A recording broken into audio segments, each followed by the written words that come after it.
جس کے دل میں رائی کے دانے کے برابر بھی ایمان ہے، اللہ فرشتوں سے کہیں گے اس کو بھی نکال کے لے آؤ، اس کو بھی نکال کے۔ ایمان کا مطلب پہلے سمجھ گئے؟ جو گناہ کرتا ہے اور فخر کرتا ہے وہ ایمان والا نہیں ہے، وہ ایمان والا نہیں ہے اللہ کی نظر میں، وہ تو کافر ہے۔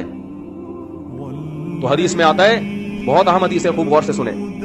اللہ ایک ایک وہ جو ہے نا فرشتہ پھر نکالنا شروع کرے گا، یہاں تک کہ جو سب سے آخر میں جہنم سے نکلے گا وہ سب سے بدبخت ترین انسان ہوگا کہ نہیں ہوگا؟ سب سے زیادہ اس کے اعمال کالے تھے، صرف ایک ایمان کی دولت لے کر گیا وہ۔ تو نبی صلی اللہ علیہ وسلم نے فرمایا کہ جب اللہ تعالیٰ اس کو نکالیں گے، اس حدیث کے راوی ہے عبداللہ ابن مسعود رضی اللہ تعالیٰ عنہ، حضرت عبداللہ بن مسعود کا حلقہ کوفہ میں لگا ہوا ہے، شاگرد بیٹھے ہوئے ہیں، حضرت عبداللہ بن مسعود ان کو یہ حدیث سنا رہے ہیں کہ اللہ تعالیٰ جب اس آخری فرد کو نکالیں گے نا، سب سے لاسٹ میں نکلے گا وہ، پتہ نہیں کیا ہوگا وہ، آپ خود سوچ لو، سب سے آخر میں نکلے گا وہ، تو وہ کہے گا کہ میرا رخ اس جہنم سے پھیر دیا جائے، اسے نفرت ہوگی آگ سے، اللہ اس کا رخ پھیریں گے، پھر اللہ اس سے کہیں گے بتا تو کیا چاہتا ہے، بتا تو کیا چاہتا ہے۔ حدیث میں آتا ہے کہ جس طرف رخ کرے گا نا اس طرف جنت ہوگی، تو وہ اللہ سے کہے گا کہ اے اللہ یہ جو اتنی خوشنما جنت جس کے بارے میں قرآن کہتا ہے ما لا عین رأت ولا اذن سمعت ولا خطر علی قلب بشر، ایسی نعمتیں میں نے اپنے بندوں کے لیے تیار کر کے رکھی ہیں جو نہ کسی آنکھ نے دیکھی، نہ ان کی حقیقت کسی کان نے سنی، نہ ان کا تصور کبھی کسی دل میں گزرا ہے۔ آپ عیاشی کا تصور کرو نا، آپ کا تصور جہاں جا کے ختم ہوگا نا، جنت اس سے بھی اوپر کی چیز ہے۔ حدیث میں آتا ہے عبداللہ بن مسعود رضی اللہ تعالیٰ عنہ فرماتے ہیں کہ جو سب سے آخر میں جہنم سے نکلے گا، اللہ اس سے پوچھیں گے بتا کیا چاہتا ہے، وہ کہے گا اے اللہ یہ جو جنت کی ہوائیں آ رہی ہیں بس اس کے قریب تھوڑا سا مجھے لے جا، مجھے تیرے جلال کی قسم اس کے علاوہ تجھ سے میں کچھ بھی نہیں مانگوں۔ اللہ کہیں گے وعدہ کر، حدیث کا مفہوم اپنے الفاظ میں پیش کر رہا ہوں کہ مزید کچھ نہیں مانگنا، کہے گا کچھ بھی نہیں مانگوں گا۔ اس کو اتنی حسین جنت نظر آئے گی نا، وہ کہے گا بس اس کے قریب بھی پہنچ جائے نا وہ بہت ہے میرے لیے۔ جب قریب جائے گا تو اور جنت کی خوشبوئیں اور ہوائیں آنا شروع، تو تھوڑی دیر میں برداشت سے باہر ہو جائے گا معاملہ، پھر وہ اللہ سے کہے گا اے اللہ یہ جو دروازہ ہے نا جنت کا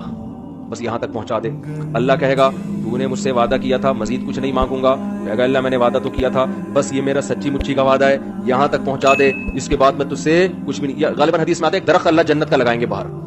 درخت ہوگا جنت کا، کہے گا اس درخت میں پہنچا دے، اتنا حسین خوبصورت درخت ہوگا وہ۔ حدیث میں آتا ہے اللہ یہ بات جانتے ہوں گے کہ یہ معذور ہے، حالانکہ اللہ سے معاہدہ کر کے توڑنا کتنا بڑا جرم ہے نا، لیکن اللہ کو پتا ہوگا میں نے اتنا حسین درخت جنت کے قریب لگایا ہے کہ یہ شخص کوئی بھی ہوتا نا، کتنا نیک سے نیک آدمی ہوتا جس نے زندگی میں کبھی معاہدہ نہیں توڑا، آج وہ بھی معاہدہ توڑ دیتا، اس میں اٹریکشن اتنی ہے۔ تو ایک درخت جب وہ وہاں پہنچے گا اب جنت کے بالکل قریب ہو گیا، اب وہاں سے جنت کی ہوائیں آ رہی ہیں، مشک و عنبر کی ہوائیں آ رہی ہیں، وہ کہے گا تھوڑی دیر تو برداشت کرے گا، اس کے بعد کہے گا اے اللہ بس تو مجھے اس کے دروازے تک پہنچا دے، میرا پکا اور سچا وعدہ، اس کے بعد میں تجھ سے کچھ بھی نہیں مانگوں۔ اللہ کہیں گے تو نے تو وعدہ کیا تھا مجھ سے، وہ کہے گا مجھے اچھی طرح یاد ہے میں نے وعدہ کیا تھا، وعدہ خلافی کرنا بہت بڑا گناہ ہے، اور اللہ سے وعدہ کر کے جھوٹ بولنا تو بہت بڑا گناہ ہے، بس ایک دفعہ ہے بھائی اس کے بعد کبھی نہیں مانگوں گا۔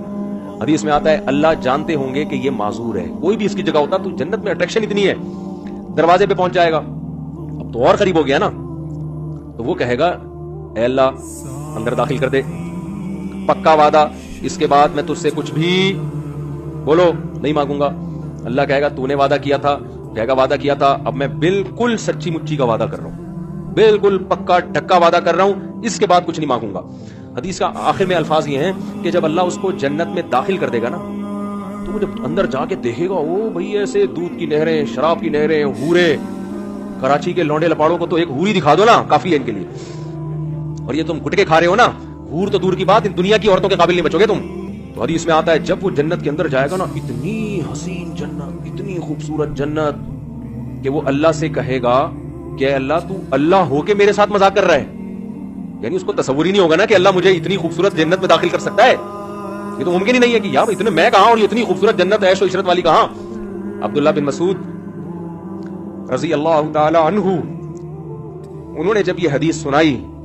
تو یہ حدیث سنا کے مسکرانے لگے۔ صحابہ کیسے نبی سے محبت کرتے تھے یار، یعنی نبی صلی اللہ علیہ وسلم نے حدیثیں سناتے وقت جو انداز تھا نا، صحابہ کوشش کرتے تھے